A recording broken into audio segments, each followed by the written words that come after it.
appetite. Don't leave me here high and dry. Oh, well, I don't wanna jinx it, baby, and twist myself at the spine.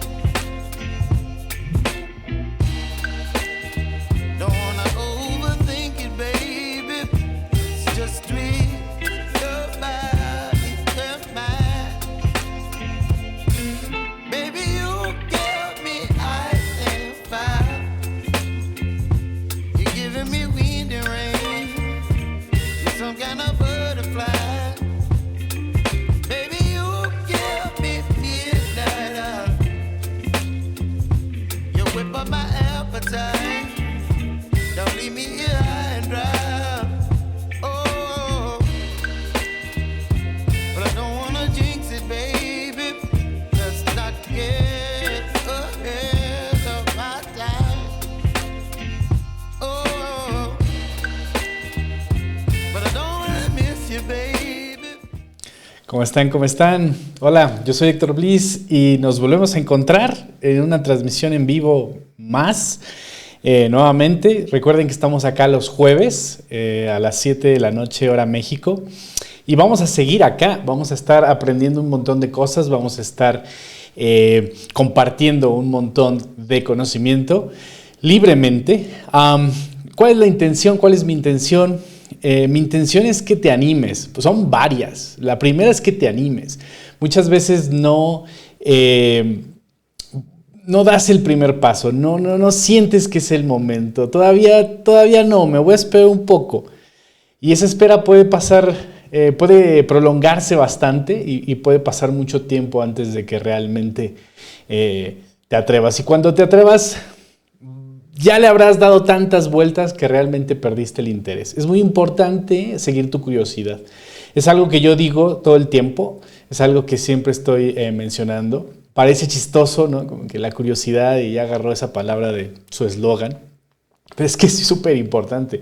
Es muy importante que agarres esa fuerza, de esa motivación inicial, ¿sí? Que te hace intentar, que te hace explorar, que te hace probar.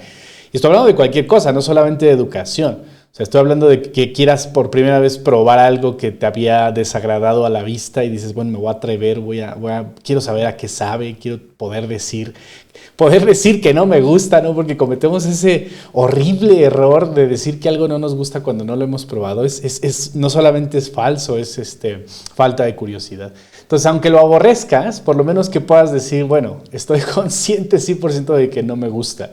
Entonces, con la programación puede ser lo mismo. Con la programación web puede estarte pasando algo similar y es que ya lo traes ahí, te da vuelta, sí quiero aprender, sí quiero programar. Se ve muy difícil, no tengo el dinero, no tengo el tiempo. Entonces, la intención de estos en vivo abiertos es que te atrevas, que sin querer empieces a aprender JavaScript, empieces a aprender la web, empieces a aprender cómo construir cosas con código. Sobre todo porque el futuro está montado en código y es mucho más probable que te vaya mejor en los próximos años gracias a que tú sabes cómo funciona el código y cómo funciona la web, que es en lo que todo el mundo se está montando. Entonces, no creo que te venga mal estas habilidades. Así que, pues mi intención, voy a anunciarlo de una vez. Hoy nos toca hablar de JavaScript, de cuánto JavaScript necesitas para empezar a construir la web. Yo tengo una opinión bastante polémica sobre esto.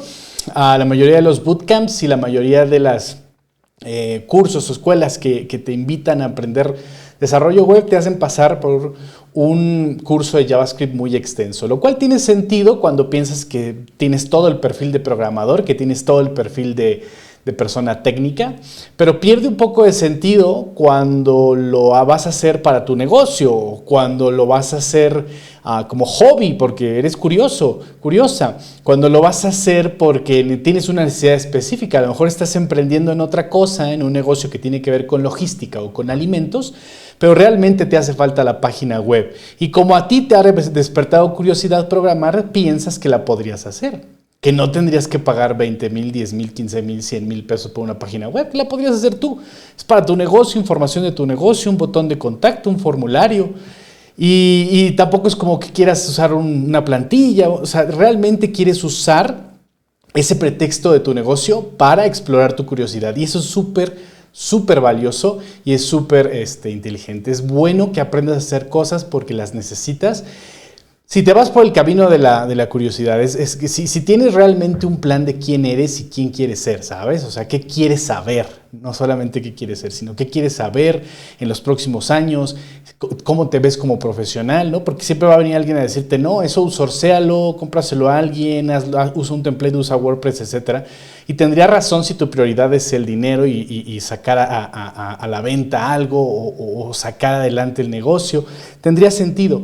Pero si también en medio de eso tú te preocupas por ti y qué tan inteligente eres o qué tan bueno eres o cómo se está desarrollando tu carrera profesional, si existe, ¿no? O sea, si va por el lado técnico, o si has conseguido trabajos en relación a la tecnología y te diste cuenta que con el paso del tiempo puedes aplicar a mejores empleos y te interesa ir explorando, bueno, mi intención es simplemente decirte que vayas por el camino de la curiosidad, que lo camines y que aprendas a hacer cosas. Y ahí está mi punto de vista. No necesariamente quieres cambiar de carrera, no necesariamente quieres una licenciatura en programación. Realmente quieres aprender a programar web y hacer la tuya. Y eso está bien. Y entonces hay un JavaScript que yo te puedo enseñar que te va a permitir entrar al mundo del desarrollo web sin tener que pasar por todo lo académico, ¿no? Además, eso también aplica para diseño, eso también aplica para backend, para bases de datos, para todo. Entonces, en la web es relativamente simple aprender a crearla. Solo necesitamos ciertos fundamentos. Fundamentos de programación, fundamentos del lenguaje, y aquí entra JavaScript y el tema de hoy. Entonces, eso es lo que vamos a hacer hoy, pero la próxima semana vamos a empezar una serie de 4 episodios que tiene que ver con construir un sitio web para tu negocio. Entonces, vamos a empezar a construir un sitio web con React para tu negocio. De la forma más sencilla que yo pueda enseñarte, de la forma más sencilla que yo pueda hacerlo, te voy a enseñar a hacerlo libremente. Entonces, vamos a empezar la próxima semana, una vez por semana, y vamos a construir todo un sitio web para tu negocio, el que tú quieras. Así que de tarea tienes que buscar un negocio, ya sea tu perfil profesional, tu perfil de tu negocio, el negocio de alguien, de un familiar, de un amigo, pero vas a hacer una página web para un negocio, que eso es lo más común y es lo más tradicional, porque regularmente aprendes a hacer sitios web haciéndole la página a alguien más, ¿no? Entonces, eso es justo lo que vamos a hacer a partir de la próxima semana, pero el día de hoy vamos a poner las bases, los fundamentos. Así que vamos a aprovechar esta hora al máximo y vamos a empezar. Voy a compartirte mi escritorio.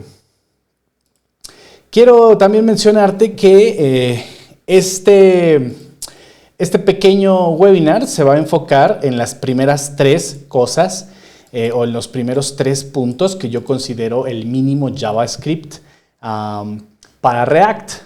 Nos vamos a concentrar en estos 3 que son interesantes, que están buenos. Pero quiero decirte que estoy grabando un curso con los 10 puntos de lo que yo considero son lo mínimo de JavaScript, y cada punto va a tener un breve video que te va enseñando, a lo mejor un par que te va enseñando cómo hacerlo. Entonces, este curso también lo estoy planeando darlo en vivo, porque es muy efectivo. Me gusta mucho enseñar JavaScript en vivo y revisar el código de mis estudiantes, porque justamente aprendemos en conjunto, aprendemos en grupo, siempre y cuando el grupo no crezca. Por eso es que quiero invitarte a que te registres a la lista de espera. Solamente voy a aceptar a 10 estudiantes que quieran tomar este curso de mínimo JavaScript para React en vivo, 100%, una vez por semana. Son 4 sesiones, o sea, son 2 horas por semana durante 4 semanas.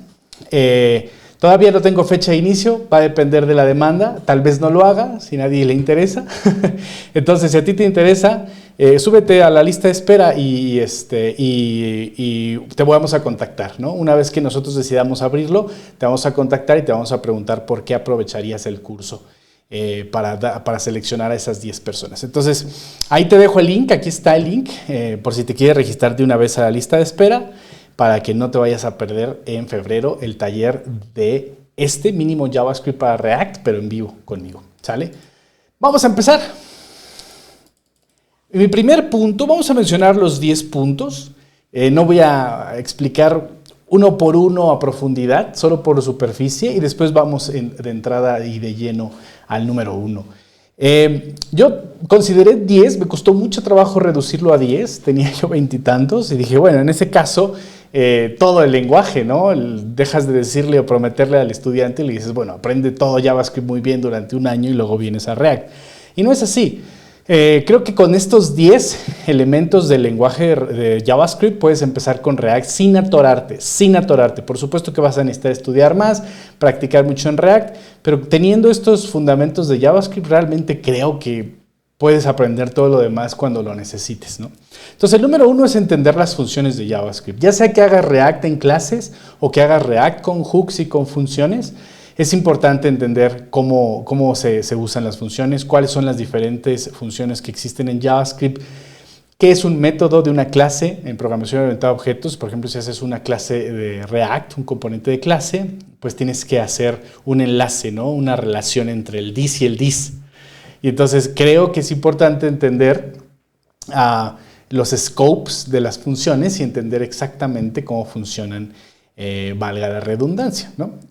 El número 2 son los parámetros y argumentos de las funciones. Ahora que React es puras funciones, es muy importante entender qué es un parámetro y qué es un argumento, cuáles son las pequeñas diferencias, y lo mejor es entender cómo trabajar con React. React trabaja casi exclusivamente con parámetros y argumentos, ¿no? O con parámetros nada más. Entonces es importante entender qué son los props, qué son parámetros y cómo trabajar con ellos. Entonces me parece el punto número 2. Y el 3, la desestructuración, que es en español, que realmente casi nunca lo decimos en español, es destructuring, tanto de arrays como de objetos. Y tiene que ver con esta nueva opción que tenemos en el lenguaje de JavaScript en la actualización 2015, que tiene que ver con sacar los elementos de un array o de un objeto de una forma automatizada. Es decir, yo quiero uno por uno, pero no tengo que hacerlo uno por uno a mano. Puedo utilizar la desestructuración. Y esta desestructuración también me permite declarar nombres, declarar variables, hasta cambiarle los nombres a las cosas que trae un objeto. Entonces, si nos da tiempo, llegamos ahí y explicamos un poquito más qué es desestructuración y qué viene a ser inmensamente útil a la hora de trabajar con React. Y bueno, por la superficie, beneficios de usar la S de Solid, ¿no? Hacer las cosas chiquititas que tengan una sola responsabilidad, entre otras más. Los eventos del DOM, dominarlos, entender cuáles son unos, cuáles son otros, qué es el click, el onChange, el onBlur, el onSubmit, un montón de eventos del DOM, ¿no? Poner y saber también colocarlos con useEffect cuando estamos escuchando teclas o el mouse. Saber JavaScript de forma síncrona, ¿no? Por lo menos dominar el setTimeout y el setInterval, cómo utilizarlos, cómo crear cronómetros, cuentas, cómo mantener el estado del tiempo, ¿no? Cómo medir el tiempo, los segundos, los minutos. Es importante entender JavaScript con eso. Y de ahí brincamos inmediatamente a las promesas. Si ya estamos entendiendo JavaScript de forma síncrona, hay que entender qué es una promesa y cómo funciona. A lo mejor no ser experta en ellas, pero sí entender cómo funcionan y cuáles son las diferencias cuando trabajas con .den y .catch contra async await y por qué preferir uno y otro. Entonces, por ahí ya vamos, ¿no? Eso ya estamos llegando a niveles intermedios de JavaScript. Y de allí los métodos del array, todos los que puedas. Principalmente map, filter. Y aquí también metería, ¿no? Bueno, ese es mi plan. También voy a meter regex. Es importante entender expresiones regulares en este punto. Porque puedes sacarle más provecho a los métodos del array. Vamos a terminar el fetch, ¿no?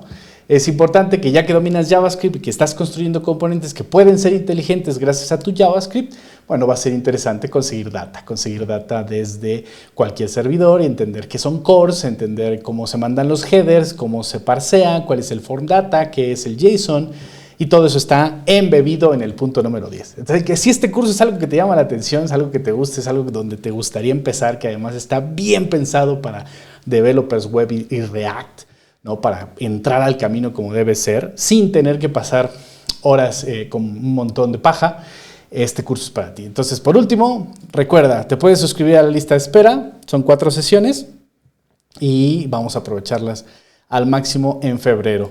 Vamos con el número 1. Comencemos con funciones y parámetros. ¿Cuántos tipos de funciones hay? La cosa está en vivo, no puedo regresar y cortarme. Los tipos de funciones. Tenemos la función más típica, ¿no? Que va con el keyword function.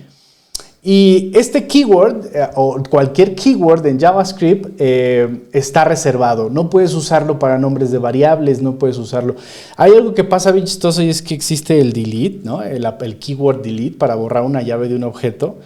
Y a veces pasa que pues, me toca nombrar una función, una variable, por ejemplo, o una función, y se me olvida y utilizo la palabra delete y no funciona mi código y no sé por qué. Es importante no utilizar palabras reservadas en JavaScript. Entonces, una de esas palabras reservadas es function, porque sirve específicamente para definir una función. Luego, el nombre de las funciones. Las funciones pueden tener el nombre que tú quieras, soportan símbolos raros, números, un montón de más. Pero para no entrar en teoría y detalles, hay un hack que yo te quiero regalar aquí, el nombre de las funciones, y es que además de que seas increíblemente obvio con lo que la función hace, con lo que la función dice, con lo que la función va a ejecutar, siempre utilices camel case. Y el camel case es que juntes dos palabras, por lo regular dos palabras, y la segunda palabra sea o comience con mayúscula. Entonces, por ejemplo, esta función dice say my name. Y la forma de definirlo sería con camel case. Empezamos con minúsculas y después con cada palabra se agrega la primera letra en mayúscula. Entonces, en React, los componentes son funciones. Entonces, realmente lo que defines es una función. Siempre recordar que la función devuelve algo. Y por eso existe la palabra reservada return. Return te va a permitir devolver algo, es decir, la función trabaja, ¿sí? Procesa, piensa, resuelve y una vez que termina, devuelve. Entonces, la función tiene un ciclo de vida definido. Tú le das cosas para trabajar que van por acá arriba en los paréntesis, ahora los mencionamos. Tú le das cosas para trabajar, la función trabaja y te da un resultado, te devuelve algo. Entonces la función siempre devuelve algo y si no le pones el return, sí devuelve algo que se llama onDefine. Pero lo va a devolver. Este onDefine significa que no devuelve nada, básicamente, pero está devolviendo eso, ¿no? Está devolviendo el ser específico, el decir, esta función devolvió indefinido. Entonces, realmente siempre devuelve, aunque sea indefinido, ¿no? A menos que tú le pongas lo que tú quieras, ¿no? Si tú le pones ahí que devuelva un string, un texto, pues lo va a devolver. Y eso es lo que hace la función realmente. Cuando pensamos en qué hace la función, luego lo referimos a qué devuelve, ¿no? ¿Qué está devolviendo? Por ejemplo, esta es muy trivial, pero si esta función sumara, podríamos llamarle sum, ¿sí? Y lo que hace es sumar dos parámetros, número 1, número 2. Ahorita vamos con los parámetros más a detalle, pero esta función recibe dos cosas, un número y otro número. Y entonces lo que devuelve es la suma de los dos números. Hablo tan rápido que mezclo una frase entera en una palabra. Entonces, la función recibe cosas, trabaja y devuelve un resultado. En este caso no hay trabajo porque el resultado es el propio trabajo, ¿sí? Pero bueno, podríamos guardar esto aquí como result, y podríamos sumar el 1 y el 2, ¿no? Y entonces estaríamos devolviendo el trabajo aquí. Entonces, esto con el paso del tiempo, tú vas entendiendo que te puedes ahorrar trabajo o que te puedes ahorrar líneas de código. Te voy dando muy lengua la traba. Que puedes ahorrarte variables, ¿sí? Y puedes simplemente poner esta operación aquí enfrente del return y entonces te ahorras la variable, te ahorras la línea y te ahorras el alojamiento en memoria y simplemente devuelves eso. Entonces, ojo con que la función siempre devuelve algo. Aunque tú no le pongas nada, va a devolver el onDefine. Entonces, a veces se nos olvida el return, ¿sí? Y estamos escribiendo una función que suma y que devuelve un número resultado, pero no le pusimos return y devuelve un define y no entendemos. ¿Y qué pasa? Mi función no funciona, pero realmente no estamos devolviendo. Entonces, es muy importante que no perdamos de vista que hay que devolver el resultado. Entonces, esta es una forma de escribir una función, pero la misma función se puede escribir con una variable, ya sea con una constante o con un let. ya no usemos var, evitémoslo lo más posible. Entonces la constante, por ejemplo, que se llame suma en español, va a ser igual a, entonces hasta este momento, hasta esta parte aquí, perdón, tienes una variable común y corriente. O sea, esta variable podría recibir una string, podría recibir un número, podría recibir lo que tú quieras. Entonces, hasta aquí no hay sintaxis. Hasta aquí es la sintaxis que tú ya conoces. Estás definiendo una variable. Y ya. Pero no solamente puede recibir strings, pero no solamente puede recibir números. Resulta que puede recibir funciones. Entonces, yo podría pasarle una función así. Y esta función puede tener un nombre. ¿Cómo se les dice a una función que no tiene nombre? Bueno, se le dice función anónima. Qué ingenioso. Y es que de la programación casi todo es así, es tan estúpidamente obvio que da risa, ¿no? Entonces, es importante saber que podemos guardar una función en una variable y aunque la función sea anónima, aquí está mi punto. Aunque la función sea anónima, la podemos invocar, la podemos usar porque podemos usar el nombre de la variable. Entonces, una vez que se descubrió, ¿no? Como si fuera arqueología, una vez que se descubrió que podíamos guardar funciones, entonces se empezaron a escribir en variables porque era más rápido, era más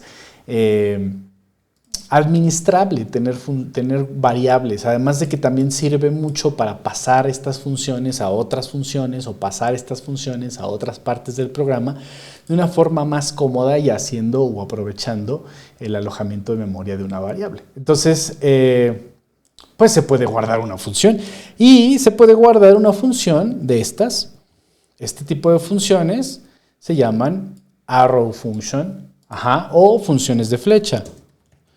No le digas así. No le digas así, a menos que de veras estés comunicándote con otros programadores que solo hablan tu idioma, está bien.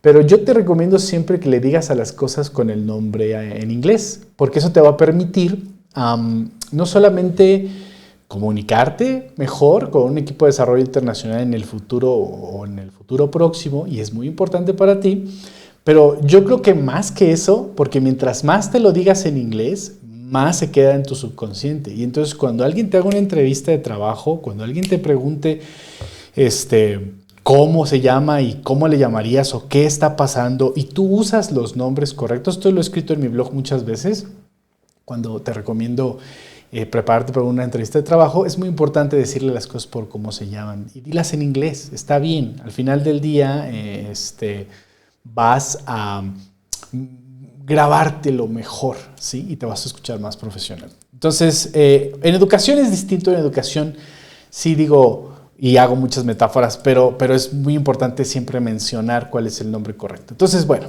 después de esa explicación breve, arrow function. Esta es una función arrow porque lleva este pequeño conjunto de símbolos, que es el igual, que lo conocemos como asignación, y el mayor que. Si tú los pones juntos, entonces estás definiendo una función. ¿Cuál es la diferencia entre una función arrow y una función normal? ¿Por qué tendría que usar una sobre otra? Realmente no tienes que usar una sobre otra, puedes usar la que tú quieras. Si esta sintaxis te parece más cómoda, úsala. La otra es que esta tiene bien poquitos caracteres, entonces no escribes la palabra function, no tienes que escribir todos esos caracteres y se oye ridículo este por qué, pero cuando estás escribiendo programación escribes mucho, cuando estás programando escribes mucho, entonces cada carácter que te puedas ahorrar para hacer lo mismo tiene valor. Y la otra es el hoisting, acá está. El hoisting, para metaforizarlo un poco, es que JavaScript lee tu programa, o sea, hemos dicho que JavaScript se interpreta, ¿no? Línea por línea, pero realmente sí se lee el programa entero, y se alojan en memoria las funciones. Entonces, cuando tú declaras una función, ¿sí? con el keyword function, mira, te lo voy a mostrar, y la llamas acá, ¿sí? Antes. Es decir, estás definiendo la función en la línea 26, pero la quieres usar en la línea 23. Esto no tiene sentido, ¿verdad? Sobre todo si piensas que el programa se lee de arriba hacia abajo. Entonces dices, ¿cómo puedo usar yo una función que todavía no existe, que todavía no está definida? Bueno, JavaScript lee este archivo por ti y colocas las funciones en memoria. E incluso podrías pensar que cambia de lugar el código para que la función se defina primero. Y a eso se le llama hoisting. Y no precisamente es una ventaja, es una característica del lenguaje. Entonces, si yo, por ejemplo, digo 2 y 2, aquí, no olvidemos poner el return para recibir el resultado. Y vamos a mandar a consola esto, console.log, así. Vamos a correrlo, vamos a ver qué pasa. 4, mira, aquí está. 4. Entonces, está funcionando, ¿sí? El 2 más 2, aunque la función está después. Eso es hoisting. ¿Cómo se resuelve esto? No es precisamente un problema, pero es una característica que puede ser indeseable.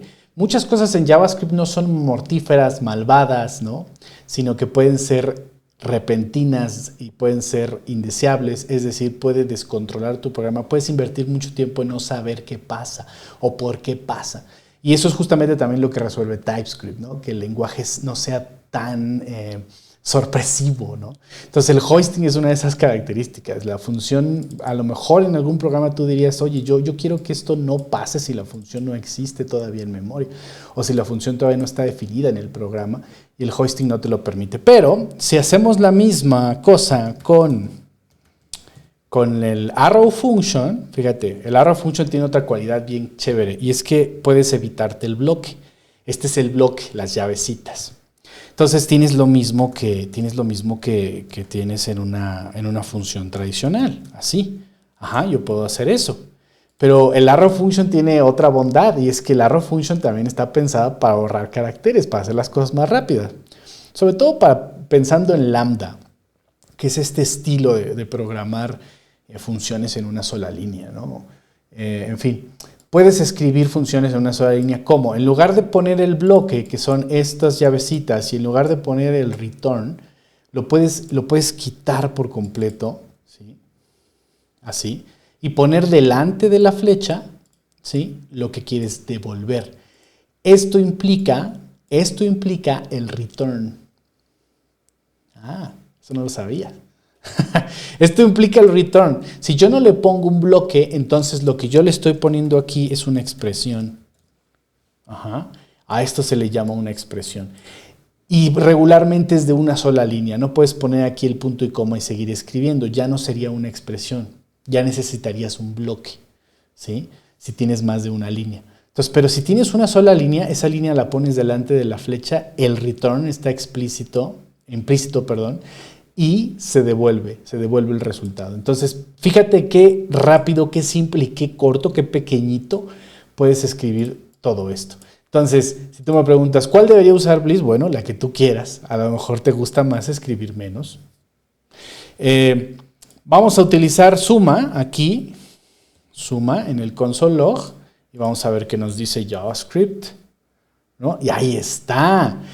El arrow function evita el hoisting. ¿Ya lo viste? Tenemos un error de referencia. Dice, no se puede accesar a suma antes de ser inicializada. Entonces, ahí está una gran diferencia, tal vez la más importante entre un arrow function y una función normal, y es que justamente evita el hoisting, ¿no? Nos protege de esta cosa inesperada. Entonces, aquí ya explícitamente, ¿no? Intencionalmente, nosotros tenemos que mover nuestra función y definirla o ponerla antes la definición que la invocación. Esto recuerda que es la invocación. Invasión. La invasión de las funciones. Invocación. Entonces, ahora yo corro mi programa y tengo mi resultado. Entonces, una arrow function me va a proteger de mí mismo. Es muy similar como con lo que pasa con las variables, el let y el const, que te protegen de que las variables queden por ahí sueltas, que tengan el nombre, que se reusen y pasen cosas no esperadas. Entonces, ese es el problema de JavaScript, ¿sabes? Ese es el dolor. Pero JavaScript se usa tanto y ha evolucionado tanto, ya pasó de moda odiarlo, por cierto. O sea, ya no puedes, ya se usa por todos lados, se usa tanto y extensivamente en cosas de alto rendimiento, de negocios multimillonarios, muy cañón y muy extensivamente. Entonces, ¿cómo está evolucionando el lenguaje? ¿Cómo nos está protegiendo el lenguaje con su evolución? Bueno, tanto con la evolución de ECMA, que está mejorando, que está parchando, que está cambiando, que está evitando cosas, como con la evolución de TypeScript. TypeScript definitivamente es el nivel siguiente de JavaScript. Entonces, siempre es bueno aprender JavaScript y luego TypeScript. A lo mejor puede ser más fácil, pero yo tampoco veo ningún problema en que puedas ir aprendiendo los dos al mismo tiempo, realmente. En fin, TypeScript lo vas a aprender un poco más fácil con React, una vez que ya estés haciendo React. Entonces, sin prisas. Entonces, ahí están las funciones. Vamos a terminar de hablar de esto, ya me eché media hora aquí, con las funciones de flecha ya lo vimos. Vamos a poner esto en su lugar, porque te voy a pasar este link al final, para que tengas el resumen. Y hoisting ya también lo hablamos, y los parámetros y argumentos, la invocación ya lo hablamos. Aquí vamos a poner la invocación, acá abajito, y bueno, parámetros y argumentos. Las funciones es mucho mejor mantenerlas con parámetros breves, es decir, con pocos elementos en los parámetros. Voy a hacer una función.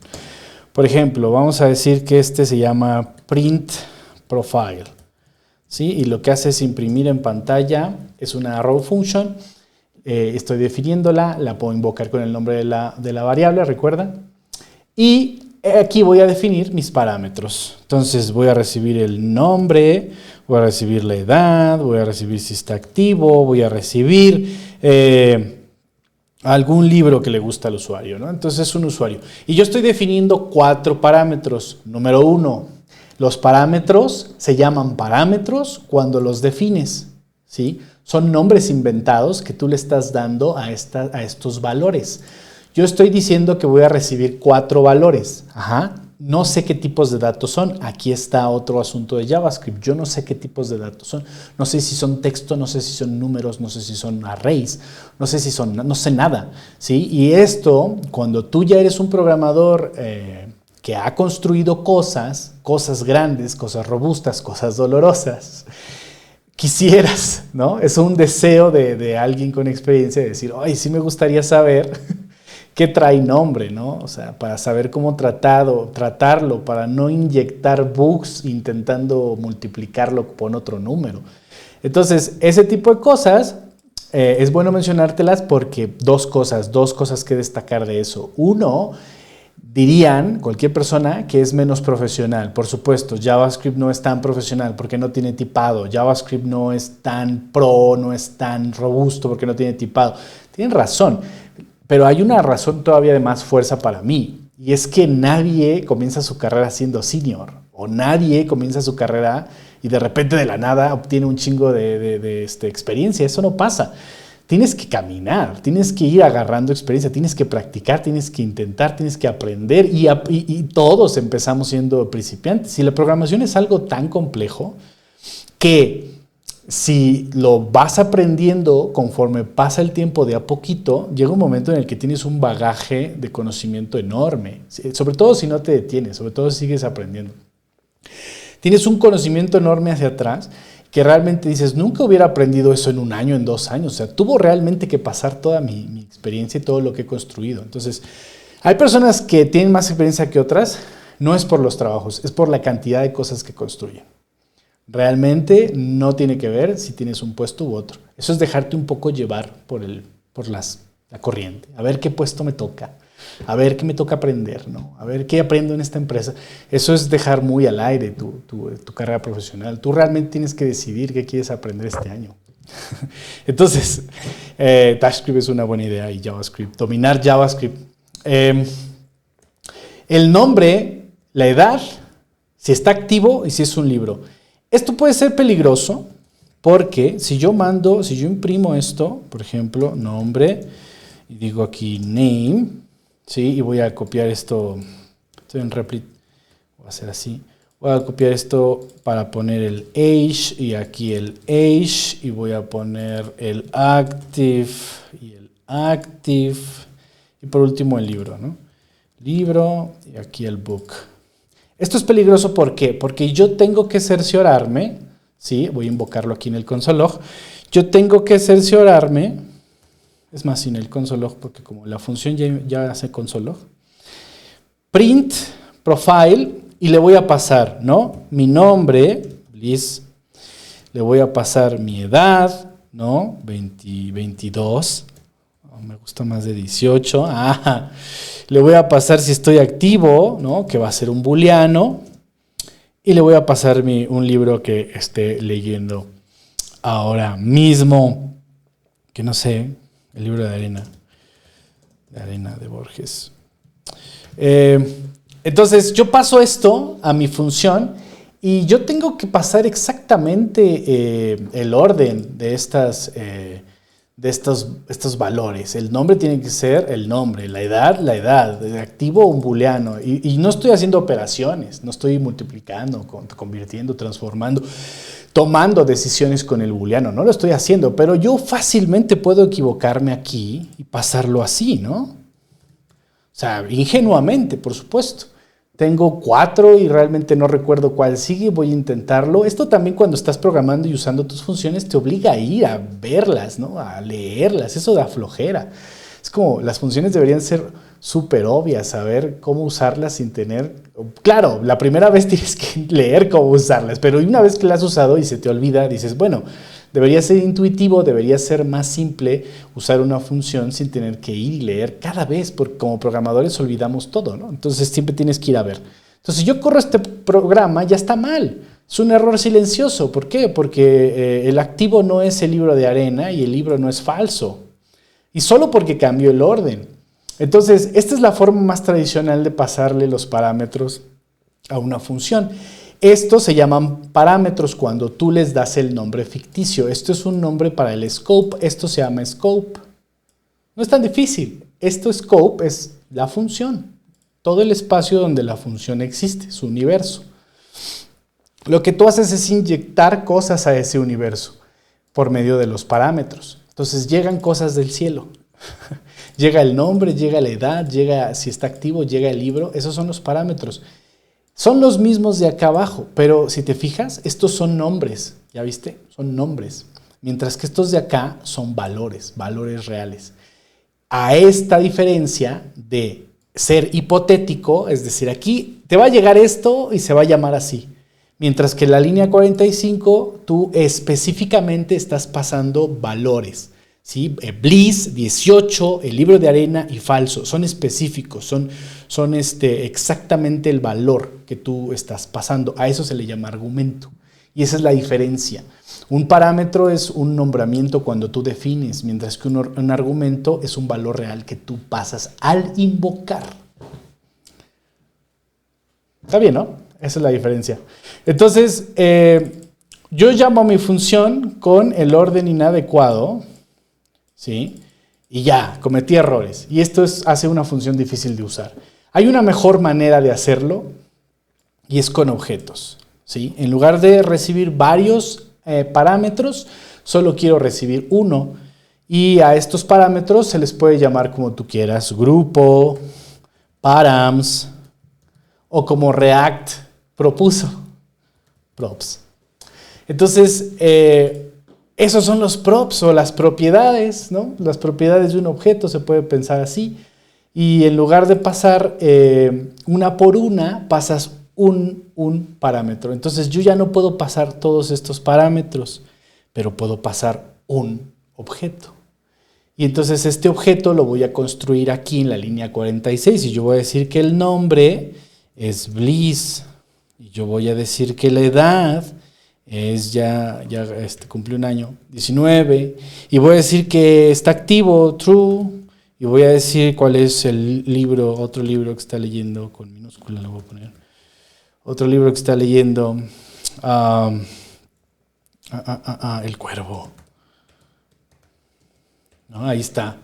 Entonces yo estoy llamando a mi función pasando un solo argumento, y este argumento es un objeto. Ajá.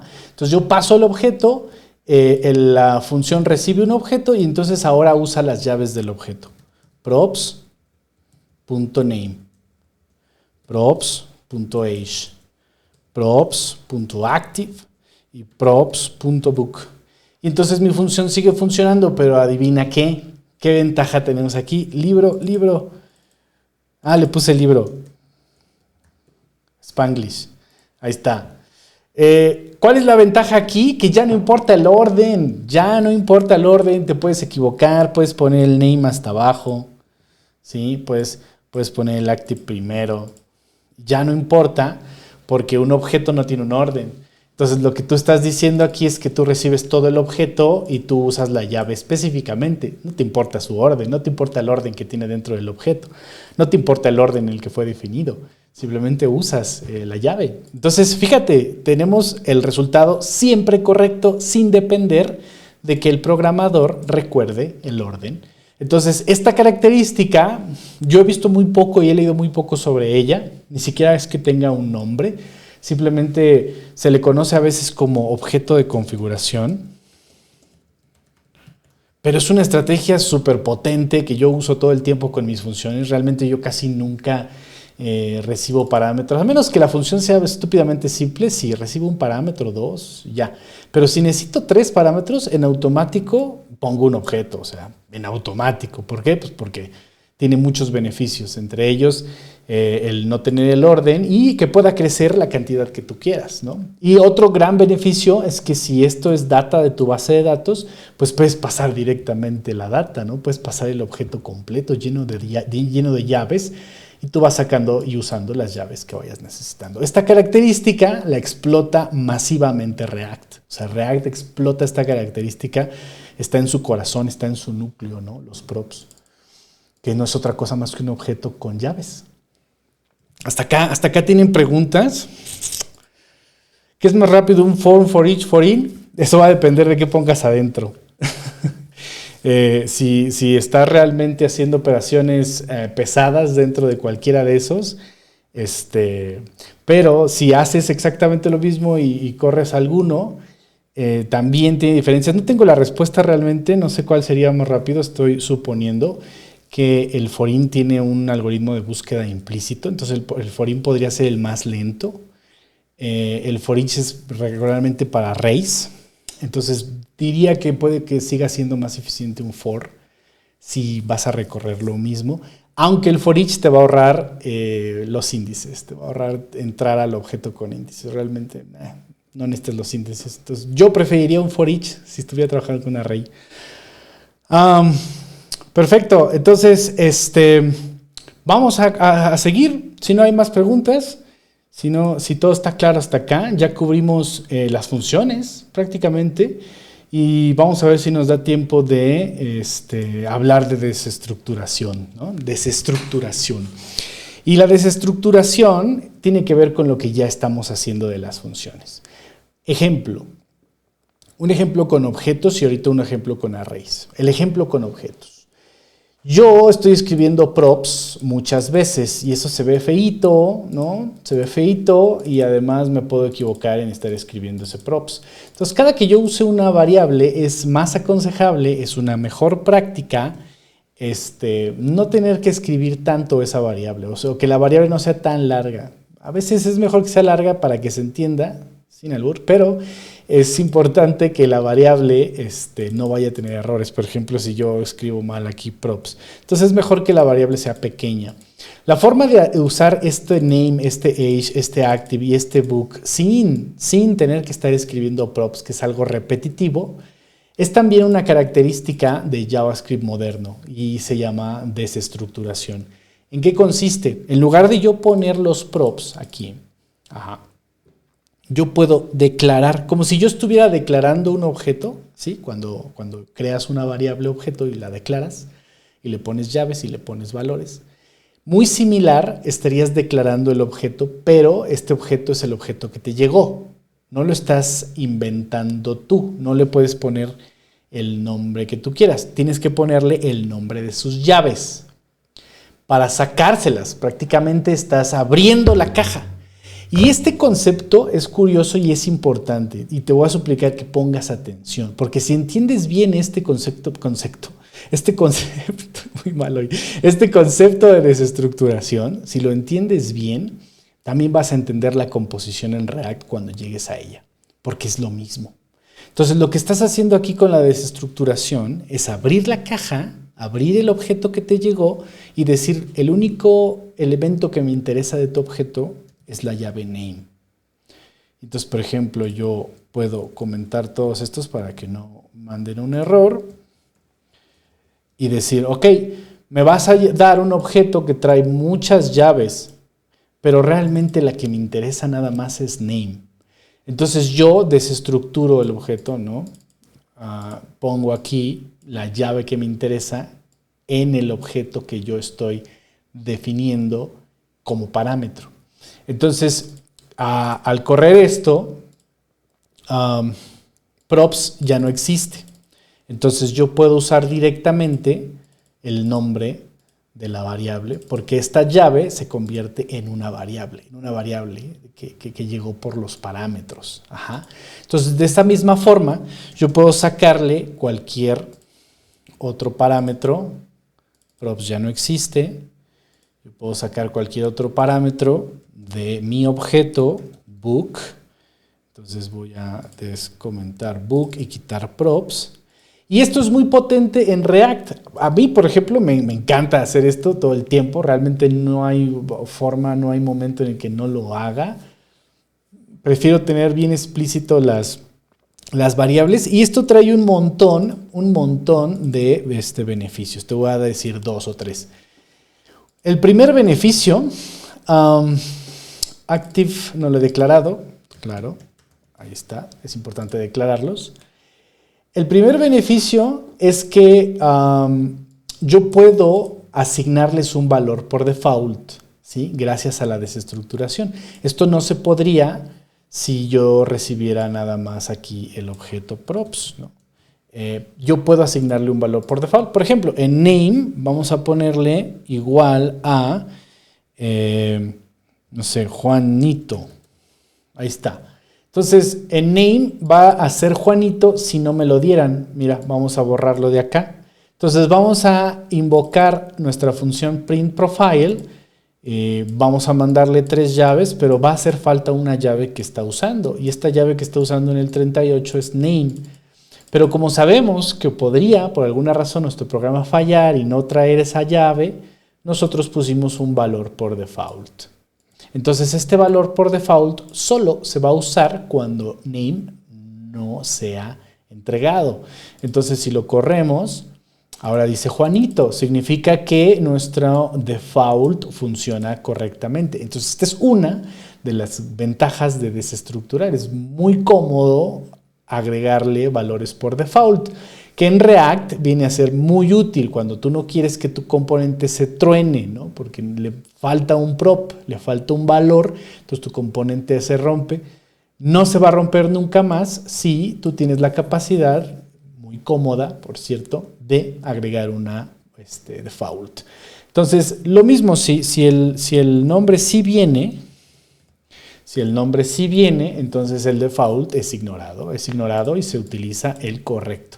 Entonces, esta es una característica de JavaScript que es inmensamente útil a la hora de trabajar con React. Otra característica y otra bondad de desestructurar es que le puedes cambiar el nombre. Por ejemplo, en age, yo le puedo poner aquí 2 puntitos y ponerle edad, ¿no? Y si no recuerdo mal la sintaxis, entonces lo que acabo yo de hacer es decir que age se use como edad aquí en el scope. Entonces yo podría utilizarlo como edad y funciona. Ahí está, mira. ¿Ya viste? Entonces, a pesar de que tus llaves, aquí para cuando ya se baja la línea ya no cabe, es mucho más cómodo bajar las propiedades del objeto así, mira. Y se vuelve legible, se vuelve cómodo. Ajá. Entonces, esto te va a permitir, esto es súper potente, es muy potente, no tienes idea, ¿no? Porque tienes por acá 10,000 variables que ya se llaman age y entonces tienes que pasarle en la función otro age y choca con alguna otra variable global o con cualquier otra, choca y dices, híjole, ¿qué hago? ¿No? Tengo que cambiar el nombre. Bueno, con la desestructuración no es tanto dolor, ¿no? Ahí directamente le dices cómo se llame ahora, cuál es su nuevo nombre y listo, la puedes utilizar así, la estás declarando, ¿no? Estás diciendo, ok, la llave que estoy buscando es age, pero aquí en este scope pues, se va a llamar edad. Y eso está bien cool, la neta. Entonces ahí está, esto es súper cómodo y esto te va a ayudar también mucho con React. Y bueno, para seguir con la desestructuración, si no hay preguntas, sí, perfecto. Porque estamos en vivo, las pueden hacer. Yo estoy intentando fijarme si hay alguna. Entonces, vamos a desestructurar también arrays. Los arrays podrían ser, por ejemplo, cuentos, ¿no? En español. Y es un array. Es un array de cuentos, ¿no? El cuervo, dijimos hace rato. Mejor cuentistas, ¿no? Y vamos a poner aquí a Chekhov, y vamos a poner acá a Cortázar, vamos a poner a Gabo, y tengo un array, y luego tengo más cuentistas.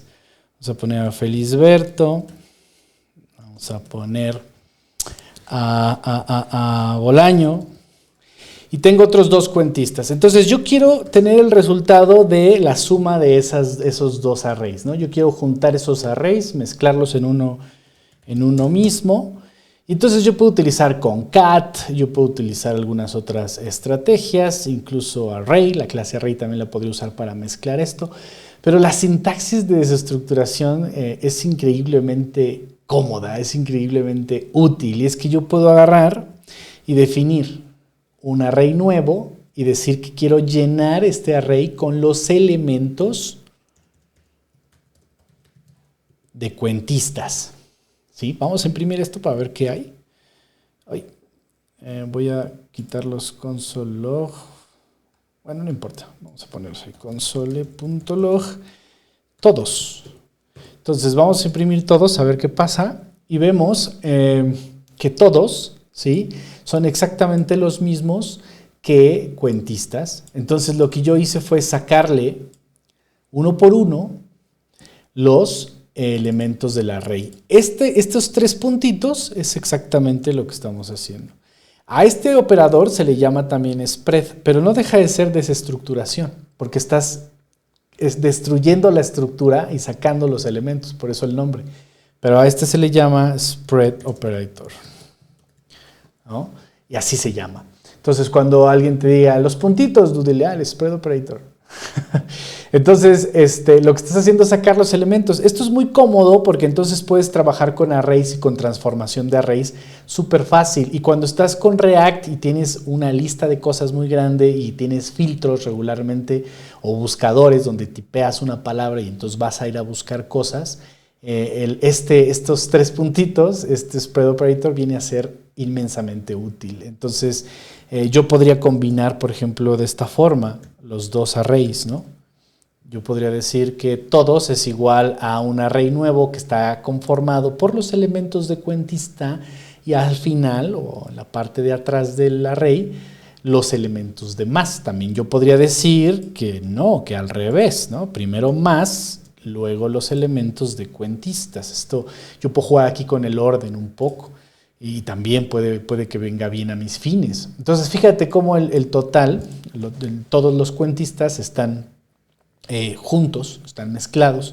Incluso yo podría, antes de hacer spread operator de cuentistas, yo podría agregar aquí algún otro más, ¿no? Por ejemplo, Borges. Entonces, si yo corro esto, yo tengo en mi resultado todos los elementos, acá, ¿sí? Todos los elementos de más, Borges, y luego los elementos de cuentistas. Entonces, este spread operator con los arrays es muy útil. Esto también funciona con con los objetos. O sea, yo podría copiar objetos fácilmente. Y a esto también se le dice inmutabilidad, que es un tema en sí mismo que me encanta tocar y hablar de inmutabilidad y decir de los grandes beneficios y también del abuso del mismo. Pero la inmutabilidad, cuando tú estás en JavaScript y tú copias un objeto o dices que un objeto es igual a otro objeto, por ejemplo, este va a ser 1, ¿no? Mis nombres son muy intuitivos. Y aquí hay otra cosa. Ajá, y yo digo, por ejemplo, que el segundo objeto es igual a 1. Esto no es una copia, esto es una relación. Entonces, si yo cambio 1, ¿sí? 2 es afectado automáticamente. Entonces, aquí el spread operator viene al rescate. Si yo quisiera una copia independiente, que no estuviera relacionada, que no se afectara cuando afectas al origen, el spread operator es muy cómodo, porque entonces yo puedo agarrar y decir, esto es otro objeto que nace a partir del primer objeto. Entonces yo estoy usando el spread operator para sacar los elementos, que en este caso son llaves valor. Yo saco los elementos del 1 y se los entrego al 2 en un objeto nuevo que no está relacionado. Y esto es muy útil porque esto es inmutabilidad. Immutability, algo así. Que tiene que ver con que no modificas los objetos, sino que creas nuevos a partir de otros. Entonces, en lugar de modificarlos o mutarlos, que era algo muy tradicional, muy común en JavaScript, hoy en día es preferible copiarlos y modificar la copia. Entonces, para eso sirve también el spread operator. Y ya se me acabó el tiempo. Pero ya viste cuánto puedes aprender en un ratito, que tiene todo que ver con lo que vas a usar con React. Y que además, pues por supuesto que ahorita mismo aquí nuestros webinars son open y son gratuitos y podemos pasarnos un ratito, pero realmente dominar los 10 elementos con ejercicios prácticos, con tareas, con revisiones. Yo personalmente reviso tu código y te doy feedback, con sesiones 1 a 1, ¿no? Para que estés en privado y no sientas la pena de tener que revisar tu código con tus compañeros. Realmente es mucho mejor hacerlo 1 a 1, es más personalizado, ¿no? Me puedo concentrar en tu código. Entonces, el próximo taller de esto que estoy dándote aquí el intro, ya vimos los primeros 3 puntos y por supuesto que faltarían los ejercicios y más ejemplos e ir directamente a React y hacer la prueba en React en lo que acabamos de aprender. Está súper nutrido, realmente estoy pensando bien padre este taller. Es un taller chiquitito porque también hemos aprendido que los en vivo y las cosas que hacemos es mejor mantener breve todo el asunto, pero al mismo tiempo un taller te da profundidad, porque son 4 sesiones de 2 horas. Entonces, más no están incluidas, más las mentorías. Entonces, este curso no lo voy a abrir a menos que lo quieras. Entonces, regístrate ahí a la lista de espera y si juntamos el quórum para seleccionar a 10 personas, abrimos el curso, ¿sale? Entonces, regístrate ahí, está aquí el link, fixtergeek.com/cursos en vivo, también está aquí el link, cursos en vivo, y es el primero, y te puedes registrar aquí a la lista de espera. Entonces, ahí está, eso es el mínimo JavaScript que necesitas para empezar con React, y recuerda que la próxima semana vamos a empezar a construir con React. Entonces voy a construir un sitio que tú puedas realmente usar para tu negocio principalmente o para tu servicio profesional para hacer dinero. Y vamos a tener todas las piezas. La próxima semana te explico. Vamos a tener la pieza de información, vamos a tener un giro, vamos a usar algo de algunas estrategias de marketing, vamos a describir correctamente el negocio, vamos a tener un formulario de contacto y lo vamos a publicar. Lo vamos a publicar en línea. Entonces, todo eso aquí en 4 sesiones, a lo mejor menos, tal vez, en vivo en los Open Webinar de Fixter Geek. Entonces, ya está. Eso es todo. Entonces, te mando un abrazo. Te agradezco un montón tu tiempo. Gracias por invertir esta hora conmigo. Ojalá te haya servido y gustado. Y recuerda, si tienes ganas de seguir y si ya te despertó la curiosidad, síguela, persíguela y cuando menos te des cuenta estás haciendo cosas por tu cuenta de mucho valor que te van a ayudar al futuro, pues, sobre todo. Entonces, nada, otro abrazo, nos vemos la próxima semana. Gracias, bye bye.